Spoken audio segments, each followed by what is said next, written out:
What if a single portrait could connect you with a stranger? You have no other connection that you're aware of until you see them.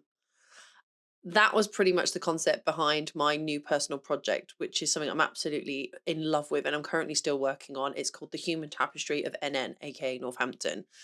The idea is photographing local people to show how we're all connected, and you make the link, or if you like, the stitch to them. So you create the tapestry with your memories on how you connect yourself. Maybe you don't know them, but maybe the person you know knows them, or maybe you once saw them at a bus stop. The idea of the Human Tapestry is a community driven incentive to connect us in a time when we can and obviously do at times feel very isolated and lonely. This is a personal project, quite out of my norm because I love color and being crazy, and you know that. But this felt absolutely humbling to do, and the response to this project has been incredible. So come behind the scenes with me, and maybe it'll inspire you to do your own human tapestry because I hope it does, because it's been absolutely incredible to do. I do mean that. Slightly forward. For the weekend. No, have you heard about the creative base? There are many reasons why I chose this theme, but one of them is because as I do my work in outreach, I work with a great diverse group of people. One of the topics that comes up, particularly around this time of year, but quite often, is loneliness and how they don't feel like they know anybody or they find it difficult to make friends. And I just started to realize that actually maybe the loneliness is something I can try and combat, which I know we one of the ways people do it seem to throw money at a situation. And I think money is something that we there's it's hard to get hold of, and one of the hardest things that we have that we could give away is time. No one knows how much time they've got in this world, and literally you don't know. Like, you could be young and step out and a horrific thing happens and you're gone. You could suddenly have to move. There are many reasons why your time could be cut short, both indefinitely and temporarily. And I wanted the idea to connect people in a way that perhaps they weren't aware of, that they might know somebody or at least be familiar with somebody, and the impact and the ripples they have of them being in the place that they live and exist in on others. So this is where the idea of the tapestry came about. So the pictures were meant to be of everyday people of Northampton. This is where I currently live and reside. I have my studio, and I very much love it here. The idea is that these people would come to my studio or come to a location, and we would do these shots, and it would symbolize the unity and the diverseness and the grand scope of how many people are actually here in this town. So what I would do was try and highlight to the person who is both the sitter and the viewer of the final exhibition how you can make connections to others when you don't even realize these perhaps more subtle connections. And the fact is, people do recognize you and know you. Now, I was not alone in this project. A very great friend of mine called Stu Vincent, who's a local photographer here. He does a lot with the council, lots of events photography, said he'd come and do some behind the scenes stuff for me. And he and his son, who was visiting from America, managed to get some great shots. I'm going to put those images in for you to see. I really love them. I thought they were going to focus on the people, which I think is fantastic, but they actually focus on me. So it's really nice to see me, and you get to see my personality. I think that's really important for me because I often forget what I'm like behind the scenes. And it was so lovely to see me sort of like laughing and engaging with people. And it was, I never really saw, it sounds really narcissistic, I never really saw that side of me when I'm like, when people talk to me, I'm grinning, I'm laughing. I didn't realize I was such a happy person. Like, I know, but to see it was really nice. So there's but one of my favorite people that came in, and you know what, there was loads of them. There's this amazing woman who works with adults with ADHD and dyslexia. She's just wonderful, and she brought in her masters to show us. And and she's a wonderful human being. Her name's Sarah. There's also a gentleman who came in, and I mentioned him earlier in the video. He is a jazz musician. He does a lot on the piano. And he is just an incredible personality, larger than life. And I never, when I hear that, I always think, what does that mean? And then I met him and I know exactly what that means. He filled the room. He had stories about how he used to play jazz for gangsters of South London, like the Richardson Clan and all of that. And he spoke very highly of his life and how much time he had and how much he loves jazz. And as someone who does actually love jazz itself, it was really nice to sort of have this. And he had this beautiful sheepskin coat. He looked so cool. And he was just utterly wonderful. And then there was a guy who I met who He had hoped to join the Royal Air Force, which is something I had done. And he said, "Oh, I just wanted to ask you questions." He was asking me questions about my life, and we were talking. It was just really nice to engage. There was so much wonderful. And people like were putting their heads in and asking what we were doing. And now, not everybody wanted to be in the shots, and that's perfectly okay. And we had some of the market traders that came in, and we had the guy who does the watches and the keys. And I actually go for him to get my keys done. So it was really nice to meet him properly and take his portrait. There was my friends that came in. Claire came in, Bart came in, some people who I go drinking with, like at a private members club, which is sounds really bougie, but it's just a great place, chain walk. If you ever get to go in Northampton, get yourself an invite to that.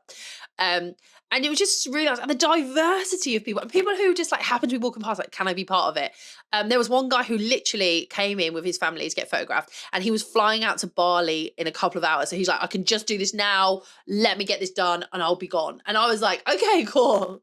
So do you know what? It was it was a really wonderful experience. And I highly recommend this. And I'm going to ask you, have you ever considered doing something similar?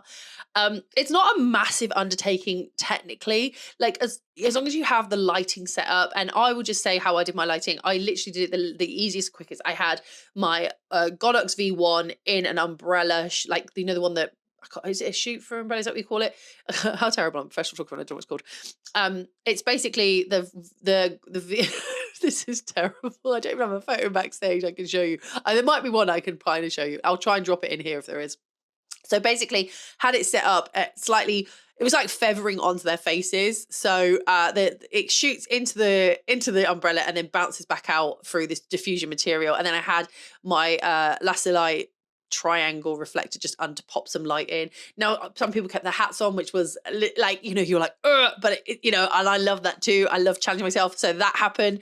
And it was just really, really nice. It was just really wonderful to see these people. I feel like I need to touch on the creative process a little bit, mainly because how I went about to find these people. And I'll be honest, I just put a call out.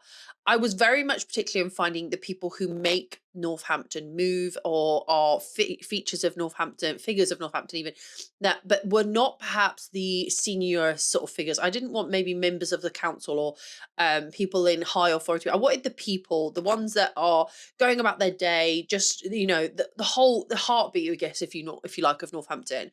And I didn't put any stipulations other than I just asked that you are over 18, because consent. And also I just you know, there's a little bit of a worry there if someone's under age 18 and they're at school, you know what I mean? So I just chose over 18, and people just came in and signed a consent form, and, you know, part of GDPR, and it said yes.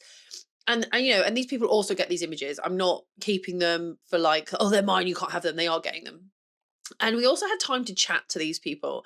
And I think that also helped with the story. Some of these people, like, we met a jazz musician who remembered playing for the gangsters of South London. And just like his stories were incredible. Like I think they were called the Richardsons, if my memory remembers right, if I remember right. We met a woman who had her baby 20 years ago in this town and was literally just visiting on a whim and saw that I was doing the project and wanted to be part of it because she remembers the actual midwife who helped her give birth to her baby. I just think that was just wonderful. And the important side was that there was such authenticity in the portraits. I didn't want to have an ultra glam portrait. I wasn't going to I wanted to do a very gentle retouch. You know, I don't want people, you know, blemishes are temporary, but I wanted it to be generic across. So that is kind of why I partnered, although this is not in any way sponsored. Why, if you might know, I've became an ambassador for the Retouch for Me software. And this was part of the reason why I became a link to them, is because I wanted a software that works across all skin tones and all age ranges. Because I found that some seem to push this very white narrative or pale skin narrative. And I wasn't happy 100% with that, because one, that is not how the world is. Two, that's not my client base, and it's definitely not my friendship base. So I needed it to have diversity, and I was able to test this software out. And in my opinion, it worked fantastic. I still do a little bit of minor retouch, but I was able to set kind of the look that I wanted, you know, get rid of the blemishes that are temporary, you know, the little spots here and there. And that's part of the reason why I partnered, although they are not paying for this video, with Retouch for Me. Now I do have an affiliate code with them. You can go have a look at that. But the reason why I liked theirs is because, one, I was working with a diverse group of people. There was a range of skin tones, a range of ages, ethnicity, you know what I mean? And I just felt like some of the skin retouch, one, it was going to be a huge job if I couldn't automate it in some way. Absolutely huge job. And I am funding this entirely myself. I've not applied for any funding. Everything is coming from me. But also I wanted it to be across the board the same kind of retouch. So I didn't want to have one that was a bit more heavy retouch. I want people presented as they are, but if they've had, they're absolutely stunning people, but just a good night's sleep. Some of them were coming in and it was wet that day and they were like, oh, my makeup's a bit messy, just tidied it up, but nothing to take away from who they are, just the temporary fixes like the blemishes and stuff. This is not in any way endorsed or sponsored by them, but I'm sharing this. And I'm sure they'll share it because I said I'd do this video if I liked it. So they didn't specify it, but you know what I mean. And I found that when I was able to automate it, one, if you think I'm retouching 30, 50, 60 portraits and ongoing, they're still ongoing. I was able to do that, set my parameters because it's all automated in their batch retouch, put in what I wanted. I don't want massive skin softening. I don't want to remove every freckle going, every mole, because I found some software would do that. I don't want it to be highly, highly photoshopped, like, big dodge and burn. I just wanted it subtle and to keep the character of the people and the lighting we were using. The lighting was a very simple lighting. And because I needed to be able to replicate it constantly, because I was obviously doing it on different days. And I felt like this allowed me to spend more time photographing and not worrying about the back end of the shoot. Like I don't have to worry so much about the editing side because I already had it set up and saved in my automation that once I'd finished all the bits I needed to do in Lightroom, I could then bring it into Photoshop and click batch retouch and it would go through it. Now I have done a video already on this and I'll put a link somewhere here for you to go look at this for yourself.